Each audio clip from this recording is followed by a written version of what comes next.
Siku ya kimataifa ya wanawake ambayo itaadhimishwa hapo kesho. Lakini sana sana tunajikita katika swala ambalo linaambatana na mada ya mwaka huu, kauli mbiu ya mwaka huu, kuharakisha utekelezaji. Tumekuwa tukizungumza kuhusu sawa ya jinsia, hasa katika uongozi. Mswada bado, sheria bado haijabuniwa kuhusiana na swala hili. Ni vitu gani ambavyo vinasababisha kucheleweshwa kwa utekelezaji wa baadhi ya maafikiano yanayomhusu mwanamke? Tumeangazia swala la siasa, tumeangazia swala la sheria, tumeangazia swala la jamii vile vile. Ni vipi ambavyo tunaweza kumwezesha mwanamke? Tuvuke sasa tuelekee katika kaunti ya Taita Taveta ambapo Hezron Kimari ametangamana na wenyeji wa eneo hilo. Je, hisia zao ni zipi kuhusiana na uongozi wa mwanamke? Naam, katika mjadala wa leo, katika yanayojiri, katika mjadala ambapo tunaangazia swala zima la nafasi ya mwanamke katika jamii, hasa katika nyanja mbalimbali za kiserikali, katika ofisi za kibinafsi, na vile katika maofisi mengine. Tutakuwa tunazungumza na baadhi tu ya wakazi wa kaunti ya Taita Taveta, watupatie maoni yao kuhusiana na vipi ambavyo hadi sasa jinsi ambavyo mwanamke ameweza kupata nafasi, na pengine unafikiria sababu ni gani ambazo zimeweza kuchangia hadi sasa pengine idadi ya wanawake haijakuwa inavyostahili katika nyanja mbalimbali. Je, uongozi wa wanawake unauamini? Kusema kweli, uongozi wa wanawake kwangu mimi nauamini. Maana mama ni kioo cha jamii. Mama anabeba jamii nzima na anajua zile changamoto watu wanapitia, hasa vijana. Mama anajua zaidi kuliko baba zile changamoto vijana wanapitia kwa jamii. Je, idadi ya wanawake ambao wako katika uongozi unafikiria imetosha ikilinganishwa na idadi ya wanaume? Hapana, haijatosha, ni kidogo mno. Nini kinachangia? Kusema tu kweli, wamama wametelekezwa sana. Wanaonekana hawawezi ongoza jamii kulingana na utamaduni. Because watu wengi sasa wamezamia utamaduni sana, na tunafaa tutoke kwa utamaduni, tuangalie maisha ya kesho. Tukimpatia mama ana opportunity ya kuongoza kama jamii, anaweza fanya nini kwa jamii?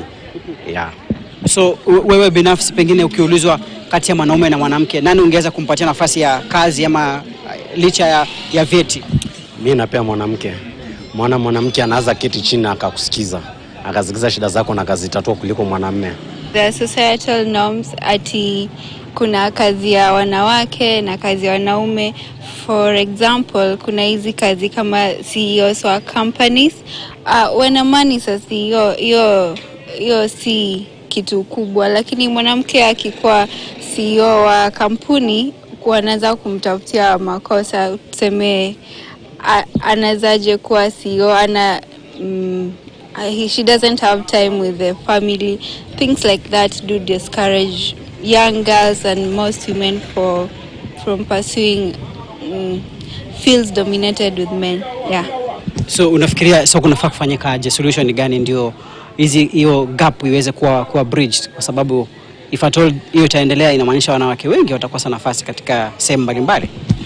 For me, I think that the government together with women who have made it should start talking to young girls, making it seem normal to accomplish big things, taking seats in parliaments, to make it normal. Kwa vile ninavyofikiria, bado kuna this society norm kwamba kuna nafasi za wanaume na za wanawake. Sasa wanaona kama wanawake like they are limited in some things, they cannot do what men can do. Wanaona kama wanaume ndo wanaweza fanya bora kuliko mwanamke, bali mimi ningewasitiza wangepewa wanawake nafasi ili waweze kuonyesha hivyo vipawa vyao walivyo navyo. Labda wanaweza wakaonyesha muonekano na uongozi mzuri mwemata kushinda wanaume.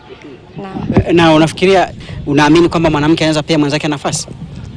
Naam, naamini mwanamke anaweza pia mwenzake nafasi, lakini kuna lakini. Maana yake kuna msemo anasema wanawake ni maadui wa wanawake wenzio. Sasa mfano mwanamke anaweza pata nafasi ila aone kumshika yule ili ni mwandike huyu itakuwa kama ni wanashindana. Sasa inaweza kuwa kwa ugumu kumwandika mwenzake hiyo kazi. Anaweza sasa kumnyima huyo, hataki hiyo competition, anataka kuwakilisha peke yake.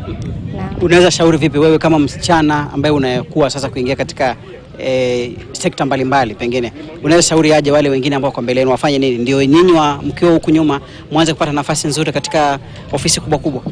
Na mimi ningeweza kuwaomba wale viongozi wanawake walio mbele waweke kama nafasi, waweze kuongelesha wasichana wadogo vile jinsi walivyopata hizo nafasi zao, vile jinsi wanavyoongoza, wapate kuwaongelesha na kuwatia moyo. Mara nyingi sana utakuta huwezi kupawa uongozi maana wengine wanasema huna elimu ya kutosha. Na kama sisi wakina mama wa mashinani, uongozi huwa hatuwezi kuelimishwa ili siku fulani wakina mama mjitokeze ili tuweze kuwateua. Hatujapata hiyo elimu sisi wakina mama wa mashinani. Mara nyingi tunakuta watu tofauti tofauti, wa mama tofauti, na hata wengine utakuta ametoka katika sehemu nyingine. Ndio mnaambiwa kwamba huyu ndio kiongozi wa kina mama, na semina nyingi tumekuwa hatuwezi kujulishwa. Sasa hilo limekuwa kero kwetu sisi wakina mama wa mashinani. Pengine nakuuliza tu, licha ya hilo, je, unahisi katika mashirika, katika kisiasa, katika jamii, wanawake wameshikilia nafasi za kutosha ama idadi kubwa ni wanaume? Na unafisi kwa nini nafasi nyingi hazijashikiliwa na wanawake? Kwa kweli wakina mama ambaye ni wanawake hawajakuwa na nafasi kubwa katika mashirika na hata kwa serikali. Pia hilo limekuwa kero kwetu sisi. Suluhisho ni gani? Na kwa nini unahisi nafasi hamjapewa nafasi za kutosha? Sasa hatujapatiwa nafasi za kutosha sana, wanaangalia kiwango cha elimu. Kama huna elimu ya kutosha huwezi kupata nafasi mahali popote kwa mashirika wala kwa serikali. Mpaka uwe na vyeti ambaye vitapitishwa katika kamati kadha wa kadha. Ndio sasa hata unaweza kuandika proposal na utaambiwa nafasi hiyo imechukuliwa na mtu mwingine. Unahisi wanawake hawajasoma vya kutosha ama wamesoma? Wanawake wamesoma vya kutosha. Yeah. Na kwa nini kwamba wanawake wamesoma na bado wakataza nafasi kwa sababu ya waipewa wanaume? Hatuwezi kujua hapo katikati ni kitu gani huwa baadaye umeandika proposal na huwezi kuambiwa ya kwamba wewe umehitimu. Ndio kauli za wakazi wa kaunti ya Taita Taveta, hasa hapa Voi, wakizungumzia swala zima la nafasi ya mwanamke katika jamii, katika nyanja mbalimbali. Pia vile vile wakitoa mapendekezo yao kwamba vipi ambavyo inafaa kufanyika ili kuhakikisha idadi ya wanawake wanaongezeka katika jamii. Nikiripotia KTN kutoka Voi, mimi ni Hezron Kimari. Asante sana Hezron kwa makala hayo ambayo umetuandalia, mahojiano hayo na wenyeji wa kaunti ya Taita Taveta ambao wamezungumzia mambo kadha wa kadha, wakiuliza mbona katika jamii tunakusema kwamba tuna nafasi za wanawake, tuna nafasi za wanaume, tunaweza kubadilisha vipi dhana hiyo na tuanzie wakati gani? Na nimefurahi kwamba tunafanya mahojiano haya kisha tukapokea wageni ambao ni wanafunzi wa shule ya upili ya St. Thomas Aquinas Kalawa, kaunti ya Kitui. Asanteni sana kwa kuwa nasi katika studio zetu. Ni wavulana wengi ambao wamesema kwamba wao pia wanamshabikia mwanamke na wao pia wanachukua nafasi kuanzia katika hiki kizazi kubadilisha hiyo dhana, kumtambua mwanamke kwamba ni mtu ambaye anaweza kuongoza, na naona mmoja wa walimu wao ni mwanamke.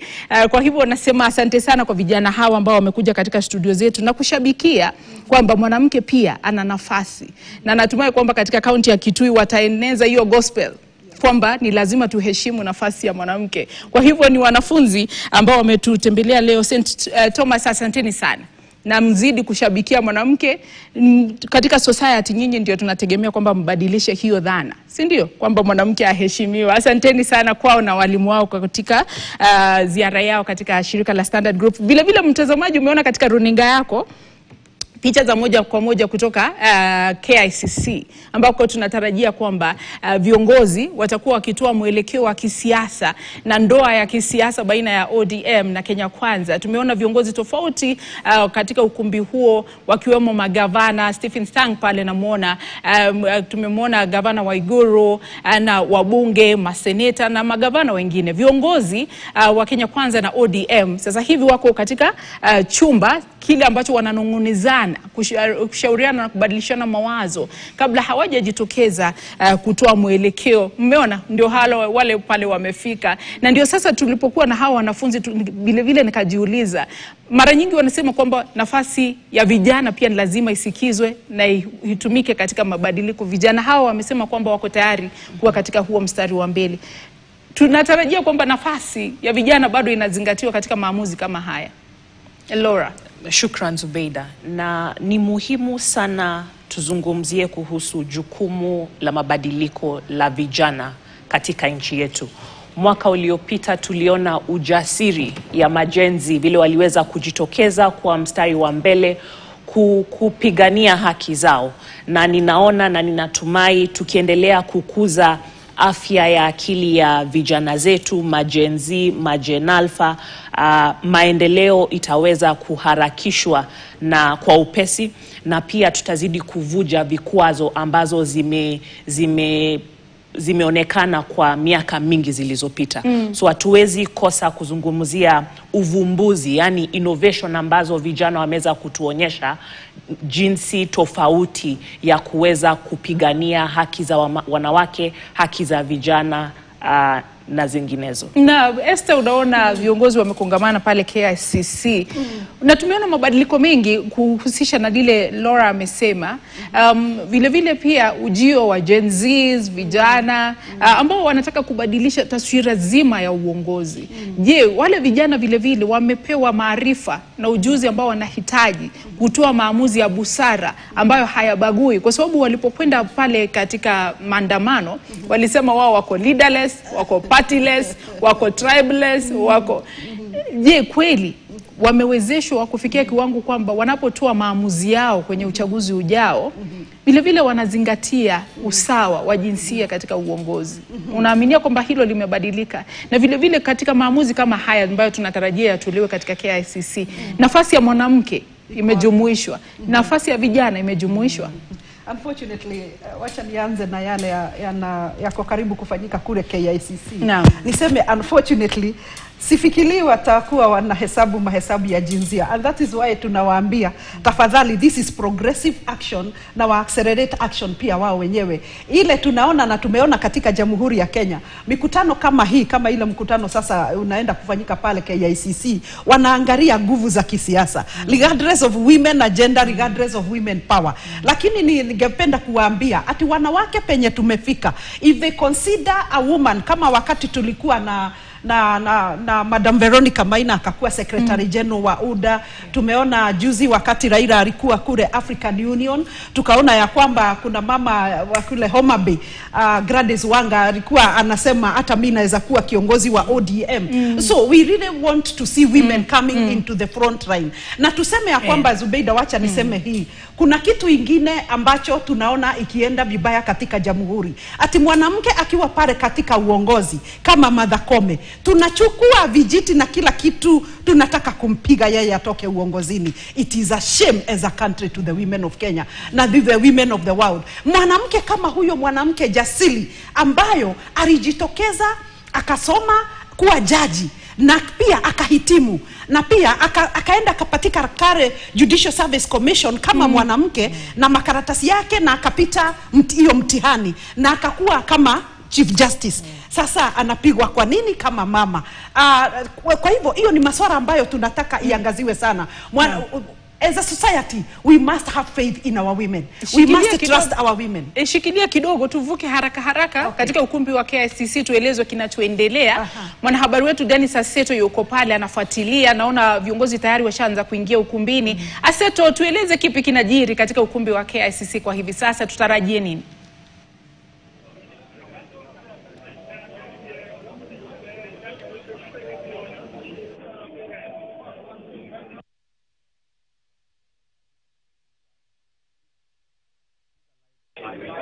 Tukeni tafadhali.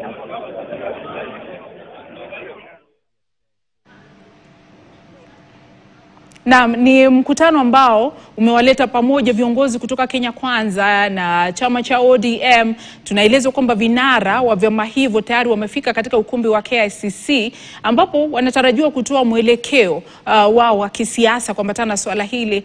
Tumemwona kwamba kinara wa ODM Raila Odinga amekuwa akifanya ziara katika maeneo tofauti akisema anatafuta mashauriano na viongozi kutoka maeneo hayo kuhusu mwelekeo wake wa kisiasa, hasa baada ya kupoteza ile nafasi ya AUC. Aseto yuko katika ukumbi wa KICC. Aseto, sasa unanipata, hali iko vipi? Tutarajie